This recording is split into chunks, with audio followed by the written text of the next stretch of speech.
You ni, Ramadan tak lama dah. Okey, dekat Ira Syukri customer selalu repeat order ataupun selalu cari, okey, batik sarung, kain pelikat untuk buat sedekah kakak ni. Okey, Ira nak tunjuk dekat you sikit tau. Okey, antara batik sarung ataupun kain pelikat yang customer selalu grab buat sedekah dekat Ira Syukri. Okey, batik Ira Syukri Ira tak buat batik yang kain jarang, okey, kain dia nipis, basuh luntur warna ataupun basuh singkat, basuh dia jadi berbiji-biji kan. Okey, so Ira akan buatkan untuk customer. Walaupun you nak buat sedekah kakak, Ira akan proceed batik yang berkualiti. Okey, so kain dia besar tau you ni, macam ni contoh Okey, depan dia, okey, belakang dia macam ni. Cotton tebal 2 meter.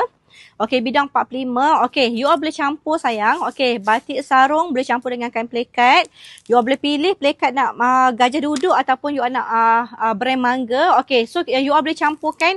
Beli ikut paket untung 3 helai, 10 helai ataupun 20 helai. You all boleh order secara online. Okey, boleh je order secara online ataupun you all boleh walk in dekat Ira Syukri di mana di Jalan Tanjung Chat, Kota Baru, Kelantan. Okey, nak cari batik sarung, kain pelikat dan buat sedekah, jemput singgah butik. Okey.